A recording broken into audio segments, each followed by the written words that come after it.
Hi, I'm James. Welcome to Slaying Sober, where we tell stories of addiction, recovery, and hope.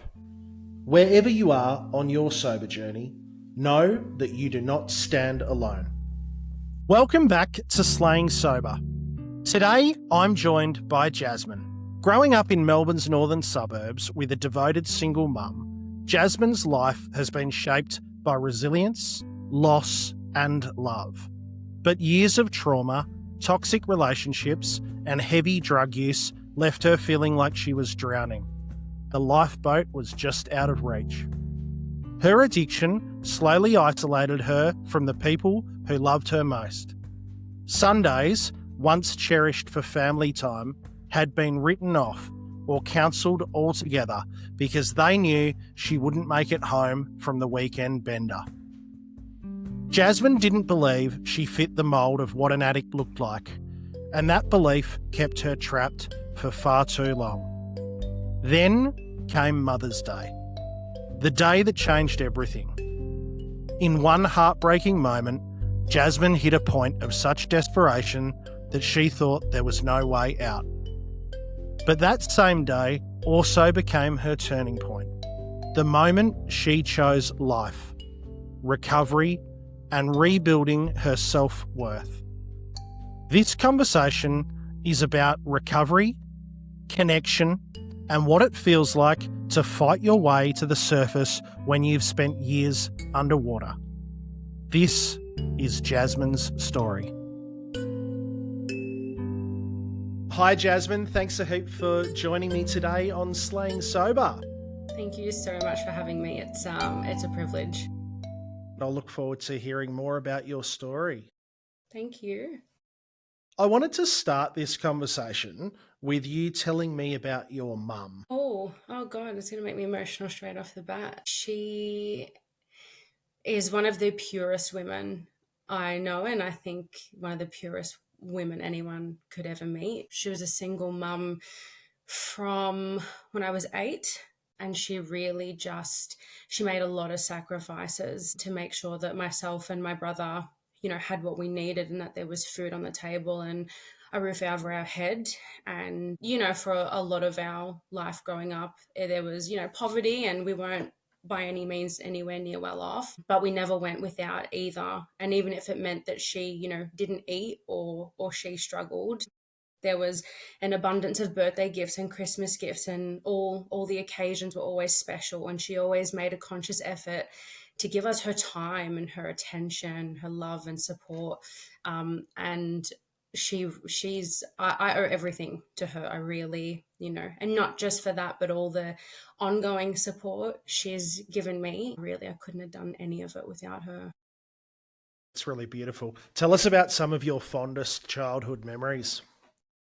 I don't have a lot from when I was younger. I think my dad leaving really put up, I guess, a bit of a block for me. And prior to that, I don't have much. But really, so mum, she stayed home until me, and then my brother went to kinder, and he's about 4 or 5 years younger than me. So she didn't go back to work until he was about 4.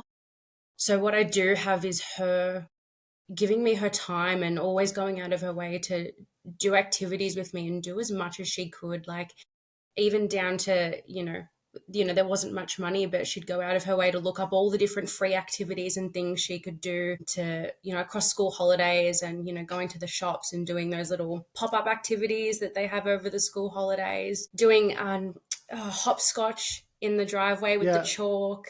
And even, through to adulthood, even if it was something as simple as coming with me to go pick up an outfit I was renting for the weekend. She'd come for that drive just so she could spend that time with me. Fabulous. What did Christmas look like for you? It's always been Christmas Day was with mum and her side of the family. Each year location was sort of changed between, different family houses. But it was always wake up Christmas morning, and traditionally we'd be up early, excited for Santa. And after that, it was just, excited for gifts growing up. And we'd go and wake her, and then we'd go and sit near the tree and open the gifts, and then we'd play with them, and Christmas music, and then it was off to spend the time with all the family. Yeah, very cool. And you have got one brother? So I actually have a couple, but I have one. So I have an older half brother from a relationship that my dad was in prior to my mum. Yes. Um, and then unfortunately, my mum had a stillborn prior to me. Okay. Then Yep. there's myself, and then she had a miscarriage, and then I've got a younger brother, which is the one that I'm very close with. I then have another younger brother who came from the relationship my dad was in after my mum. He'd be about 18, but unfortunately, we don't know where he is. His mum just sort of took him and went her own way, so no relationship with him, unfortunately. And I can see there from what you've just said why you and your brother must be so special to your mother. Yes, yeah, very much so. She's experienced a lot of loss. And, I also was born exactly 1 year and 1 day after my older brother that was a stillborn, and I was born on his due Yes. date. Yeah. So I think there's always been a little bit of, appreciation, but also a reminder of her grief for Yeah. around me and my birth date. Okay. Okay. And wh- where did you grow up? I'm Melbourne in northern suburbs. Yep. And when did you first experience alcohol and drugs? I remember very distinctly, I was probably about 9 or 10. And my dad had said that me and my two friends that were over at the time could share one single cruiser. And, so no effect. It was just the adults were drinking, and that's what adults did. And so that was cool and exciting. We all got to share a drink. Um, and then a similar situation probably when I was about 14, camping with dad. Him and his friends said I could, have one of their drinks. It was like Jim Beam and Coke. I hated it. It was gross. I just drunk it for the sake of being told I could have a drink. Yeah. And then that didn't really become a regular thing until I was about 16. The standard sort of, underage partying and binge drinking and all that sort of stuff. And then the drugs would have been, it started, with weed again, the same sort of thing. Every now and then sharing a joint with someone at a party or whatever it might be. And then that didn't become a regular thing until I was about 17. And so when your drinking and weed smoking became regular, how did that look for you? Um, the drinking was really limited to the weekend parties or drink ups, we called them.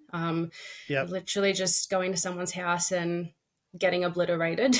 Um, Yeah. but very quickly was like out of control on the weekends. There was an occasion where I had to go to hospital, and 9 times out of 10, I was just vomiting all night, all through to the next day. I just took it, well past the point of um, normal drinking.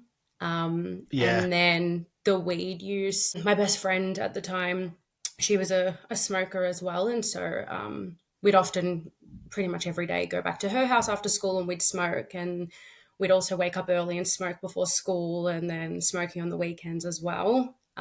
So that was, for the majority of that year, that's all we were doing. That's what you did. Were there any consequences to your binge drinking and your smoking before and after school? Um, I mean, even if I'm not necessarily conscious of it, it would be. I mean, apart from the obvious, the vomiting and the not feeling well and the extreme hangover on the Sunday, my mental health was really bad at that year. I was diagnosed with anxiety and depression the year prior. And so that really would have just exacerbated that. I was really struggling with, I guess, not only the anxiety and the depression, but I guess the trauma that I had, and so it all was a little cycle of the drinking and the smoking of the weed, making my mental health worse, and then using it because I'm trying to cope, and you just get stuck in that loop. Can you talk to us about that trauma? Yes. So, as I said, my dad left when I was 8. And look, I've never held any, ill feelings towards him for leaving. I don't think that anyone should be in a relationship they're not happy in, regardless of whether there's, kids involved. But it was, I guess, his parenting after that. For the first few years, he saw us regularly. At one point, we even lived with him for a week and then my mum for a week. And then he split with that partner and was with another one. And from there, unfortunately, we just saw him so much less and the contact was so much less. And he was just not there the way that we needed him to be or wanted him to be. We didn't have the father that we needed. So that never got better. So there was the impact of that, and not only what had happened, but then the ongoing hurt around that, especially having, a step sibling and feeling like he's got his family and we're on the outskirts. And then that continual feeling of when all these other things happen, dad's not there to support with them. But then, unfortunately, also experiencing family violence, living with my uncle for a number of years, experiencing a sexual assault at 15 and then a rape at 16. And then also a partner of nearly 5 years who was also perpetrating family violence. So, all of this. I'm sorry to hear that, Jasmine. Thank you, I appreciate that. And look, I've done the work, and I'm at a place with all of that where I can speak about it, and it doesn't make me emotional. It's just a part of my story. Probably aside from the stuff with my dad, because that is just something that's an ongoing thing. That's probably the one thing that I continue to struggle with a little bit. Yeah. Do you think that you turned to alcohol and drugs at that age to escape that pain? Absolutely.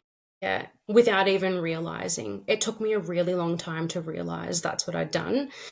But absolutely, I mean, I liked the way that it made me feel. A psychologist said to me in a session once that it became such a big coping mechanism for me as well, because I almost felt like my childhood was taken from me. And Yeah. I always had to have this, worry about mum and worry about finances, which, you know, I know my mum feels bad about, but, she was doing the best she could as a single parent struggling. As they do. Yeah, 100%. Mm. She did what she could, and that's absolutely no criticism on her part. But me taking on that stress and feeling like I needed to help parent my brother as well almost made me feel like my childhood was taken. So then to use drugs and alcohol made me feel like I was able to, let go and be free. And it was, the inner child being like, well, I didn't get this and now I get this. Yeah. Yeah. I can totally relate to that as well, Jasmine. Yeah, that was D- and it was a big like aha moment when she said it. yeah. Did you did you experience substance abuse and alcohol abuse around you in your family home? Not in my family home. Mum never smoked a cigarette, never touched a drug. She got drunk for the first time in her 40s. Like she was very Yeah. much just not like against drinking or anything, but just wasn't for her. Um, Dad, I've always known to be quite a big drinker. Um, I, I mean, does he struggle with addiction? I'd probably say yes. Um, my uncle, though, growing up, was addicted to ice. So, although we didn't live with him, the impacts of that still ripple through. And a big thing that I used to say, honestly, just to make myself feel better about my choices, was, well, it could be worse. I could be using crack, but I was doing everything but that. So, was it any better? No, not at all. So tell us about how your drinking and partying in your teens progressed. So it would have been a few months after I turned 18.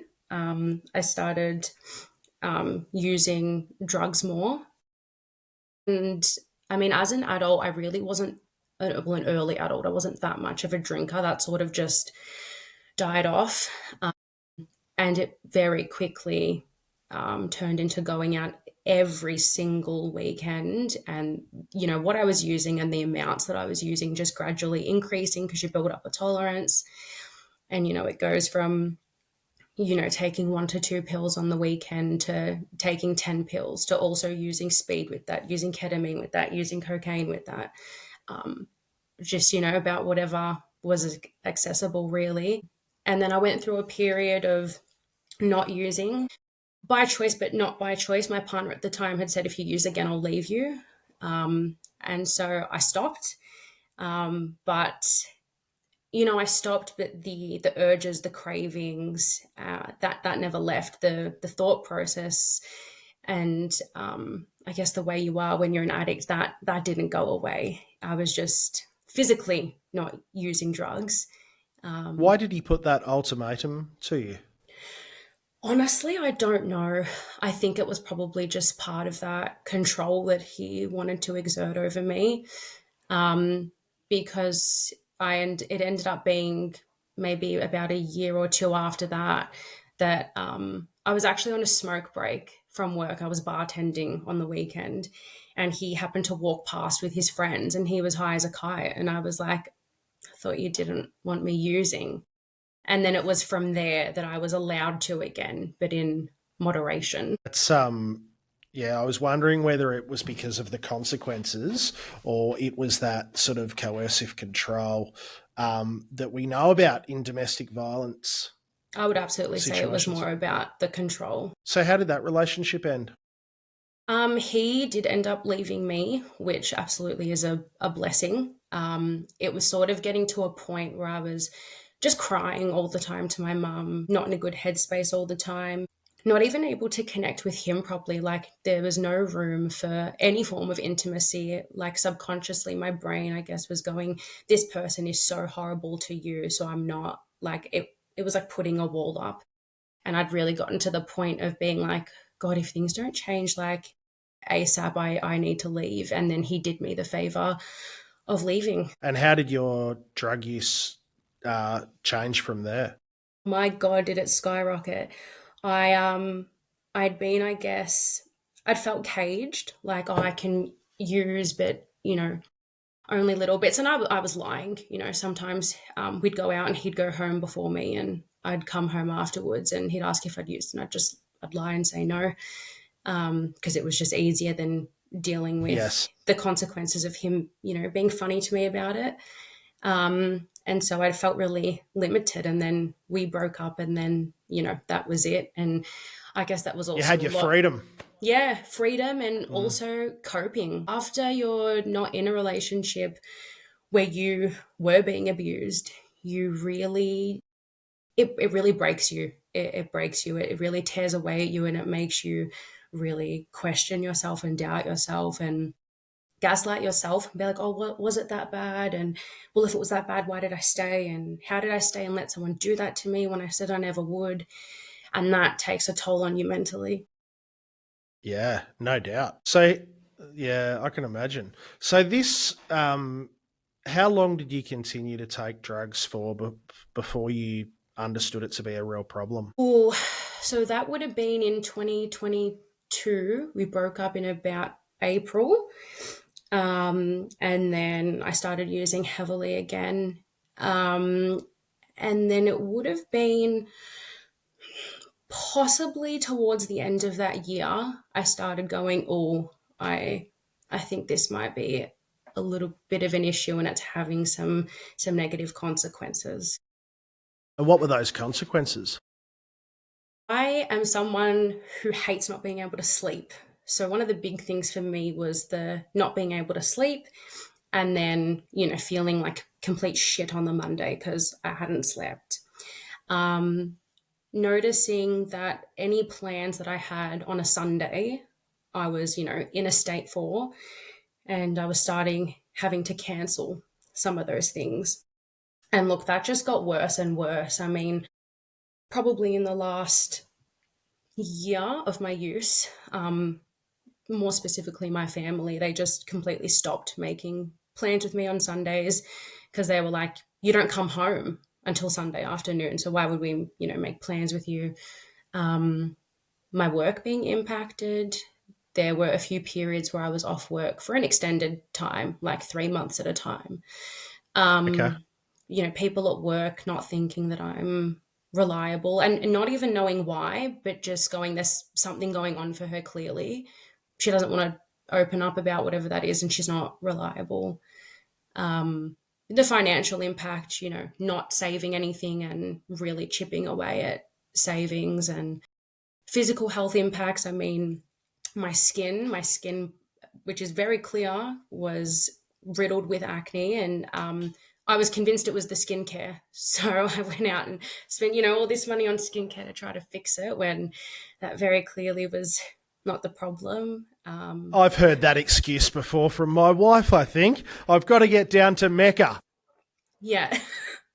I'm, researching, oh, what can I use for this and what can I use for this? And I'm like, yeah, this is gonna fix it. It's not the ridiculous amount of drugs or alcohol I'm using. It's just my skin.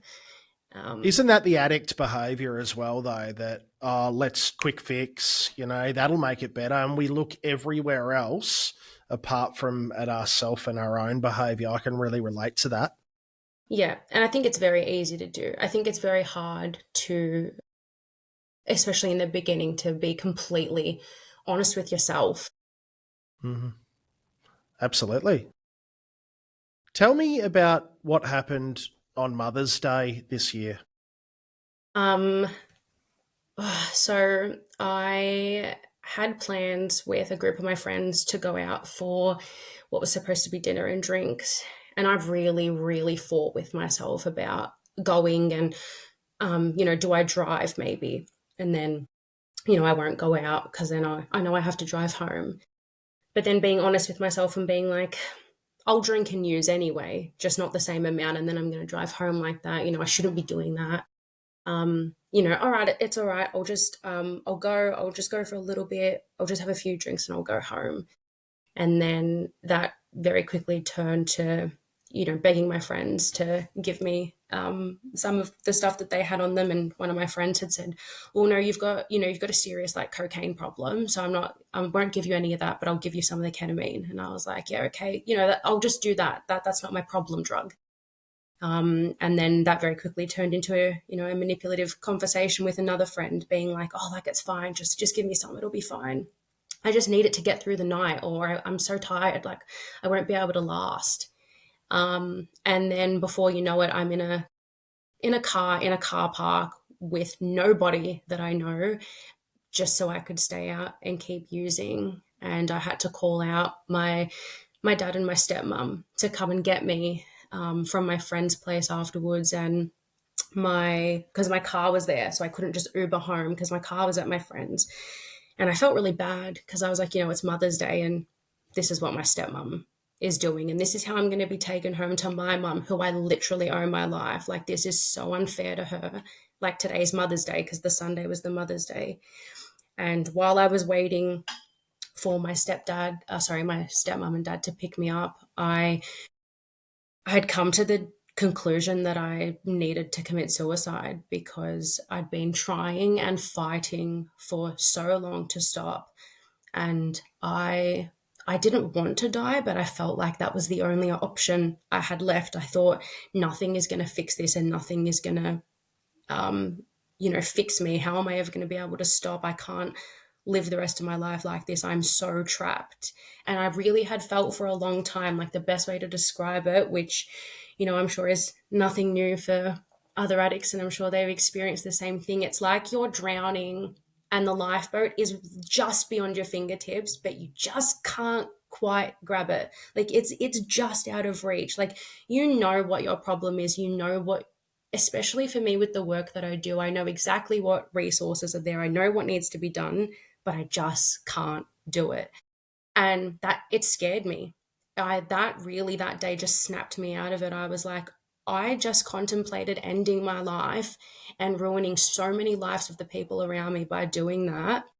I need to stop today, or I'm probably going to die the next time I do it. Yeah. Was it a feeling of hopelessness? So hopeless, so desperate, just desperate for life to be different because I was alive, but I was absolutely not living. I was scraping through. Yeah, the gift of desperation. Yeah. And you really do. I feel like you hear all people in recovery say the same thing, and it's just so true. Yeah. Did you feel lonely? So lonely. And I think that that's part of, I would say, a few parts as to what stopped me from getting help sooner is one, I felt like I didn't fit the stereotype of, what we see on TV and in the movies and what we hear from other people of what addiction looks like. I didn't fit that mold. And I thought that I'd really be turned away from, somewhere like NA, or like if I went to a rehab, that they'd be like, oh, no, you don't have a problem, because I didn't fit the mold. So that really put up a bit of a barrier. And that made me feel lonely because I was like, well, I'm an addict, but I don't fit in with the other addicts. Lonely because I didn't know anyone experiencing the same thing. Like, I know other addicts, but no one that was like, yeah, I'm battling addiction and I want to stop. Like, I was alone in that. Um, and I guess alone in that, that's what all my friends were doing. Like, even if they weren't addicts, they were going out and they were doing all that stuff. So if I separated myself from that, I'm losing those connections. And connection and community is so important when you're trying to get clean. And then just to ice the cake, I'd started going out with my father. So I finally felt like I had this common ground with him where I'd never had before, and I'd never been able to connect with him before. And I knew that if I stepped away from that, I was, stepping away from a part of that, and that was going to be hard. As in going out on the gear with him? Yeah. Yeah. The last time I actually went out to like a proper event, I was with my dad. Yeah. Wow. That's really impactful. And I imagine it's very difficult because you feel like you're connecting with him, particularly if you're on party drugs as well. And there's a lot of love and empathy in that moment, and connection, which is one of the things that these things can do to us. Um, but is it a healthy way of connecting with your parent? Probably not. Absolutely not. Yeah. um, and I feel like it's very, not that it was fake, but it's not a deep, you know, it's not the connection I got with my mum. It's almost a bit more surface level because when all is said and done and the alcohol and the drugs are away, then are we connecting at the same level? No, we're not. Yeah, I've found like in my sobriety that when I catch up with my friends, and it's still the same friend group, we all went to school together. We did a lot of partying in our 20s and even our early 30s. And now in our 40s, we're still going out together, but barely anyone picks up a drink because, and if they do, they can very much have a nice glass of red in moderation or whatever. But the rest of us don't. And the conversations we have are so much more meaningful, and we're asking each other genuinely what the challenges are that we're facing in life, and what are we doing well, and what could we do better, and how can we help each other, and all these really beautiful conversations that I feel like we missed out on a lot of in-depth connection for many years. Yeah, you do. You really do. And yeah, you definitely notice that when you get, clean or sober. And you notice the difference in conversations that you have with the people around you and the difference in connection. So what happened after Mother's Day? So I am, I guess, lucky in the sense that I had already been putting in the work that you need to put in to get clean. So I really did have a really good understanding of, what I wanted and what my goals were, who I was without drugs and the things that I enjoyed and, hobbies and all of that. I knew that, I had my mum and I had my brother and, a number of other friends and family as well. And I was engaging in psychology appointments. So I really just kept kept engaging in those. And I also at that point attended my first NA meeting. Hmm. I did it virtually. And it was so emotional, the first one, because I was listening to everyone talk and I went, oh my God, I am an addict. Like, this is not, I don't fit the mold. I might not fit the stereotypical mold that's portrayed in the media, but I am an addict and I have a problem and I resonate so much with these people. And at the end of the day, it didn't matter if, for the most part, I only used on weekends or if, it was one drug and not another. My the impact of using, more specifically the drugs, the impact of using drugs had such a negative and detrimental impact on my life to the point I contemplated ending it. And yet I still wasn't able to stop. Therefore, I have a problem. Yeah. And yeah, I found the NA very helpful. I did only do a few sessions or go to a few meetings. After that, I just didn't feel like it was something that I needed anymore. But that really was probably what helped kick it off. And like we said before, if you were lonely and alone and that you were able to see a room of people that have got similarities in your story, it does give you that sense of community that you spoke about earlier, that strength in connection and strength in togetherness to get well and to get clean together. Yeah, that was absolutely a big help. And also, so I happened to meet my partner. We actually started talking 1 week prior to me getting clean, and he doesn't drink. And so I think I also found, that connection with him because we can have those conversations that you have in NA. How did you meet him? Hinge. There you go. I was going to say, not the good old fashioned way. Not the good old fashioned way. No, actually, I never thought that that's, you hear so many like horror stories from online dating and you experience like just dog shit connection and conversation with people on there, to put it bluntly. So I was actually surprised. My time was a bit before that, Jasmine. It's all over my head to a certain degree. But that's Not a bad great thing. that but you found your person who was sober, and he kind of led the way for you. Yeah, yeah, absolutely. And how beautiful to begin a relationship and begin to fall in love, with clear eyes and a clear head.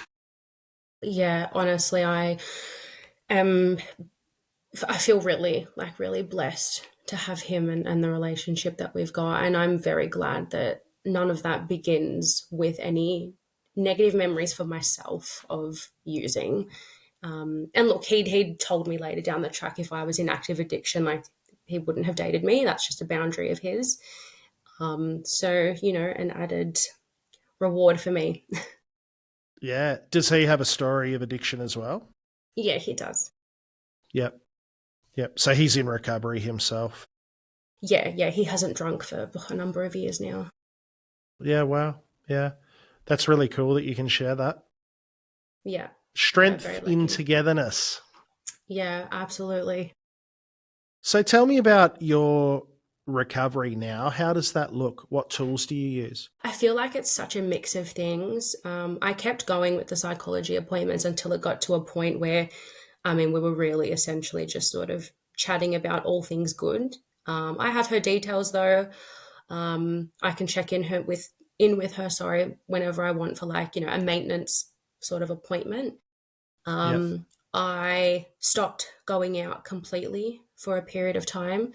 And I just had very clear boundaries about what my interactions with anyone using would look like, whether that be A, I don't see you at all, or B, you need to keep it away from me. And, in the context of having, a father who's using sometimes, and just being really clear before seeing them, hey, like, I'm clean now. I can't be around that. And I mean, That's it.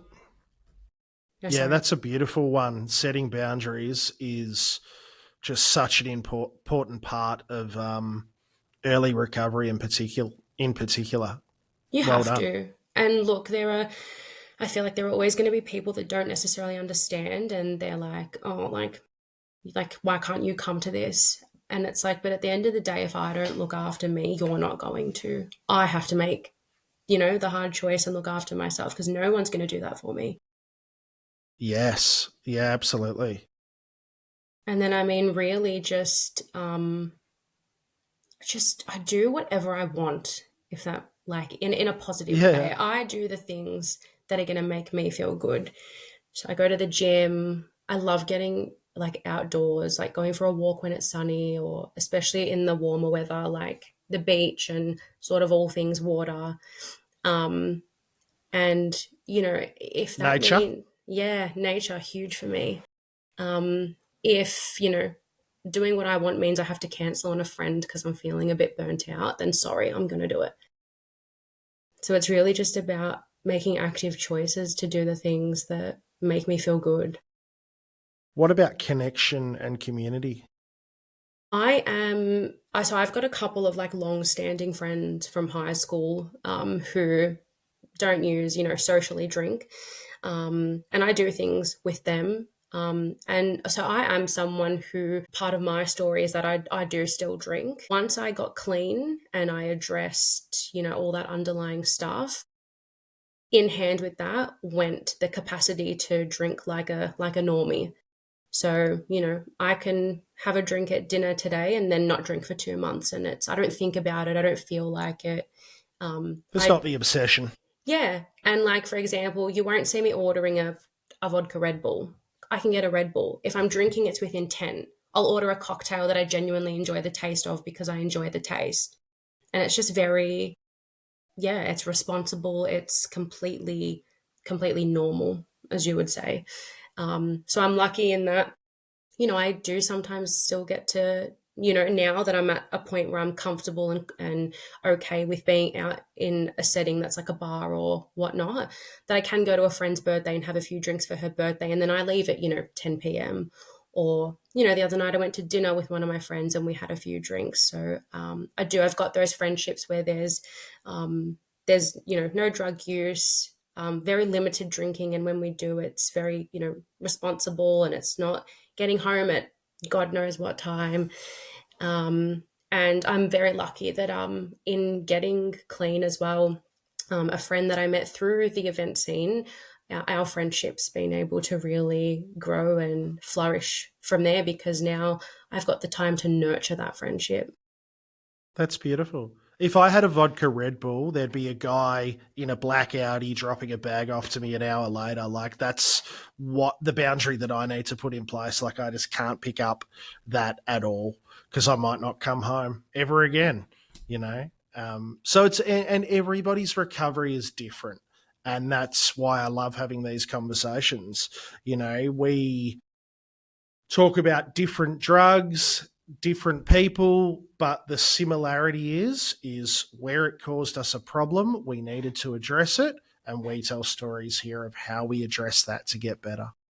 I think it's so important too because, like I said, I really never felt like I fit, the mold for addiction. And I think that if I had heard a story like mine, then maybe I would have been like, oh, okay, like maybe I can, access these different resources and seek help. And also, one of the things getting clean was there was people that said to me, oh, that means you can never drink again because you're an addict, like you can't ever drink alcohol again now. And I was like, oh, but I don't really feel like I actually have an issue with alcohol per se. It was just well, I'm out using, so I'll drink. Um, Yeah, and yeah, being able to come to my own sort of, understanding of what my recovery looks like, what my journey looks like, and that actually there are people who can do one and not the other. And I just happen to be one of those people. yeah.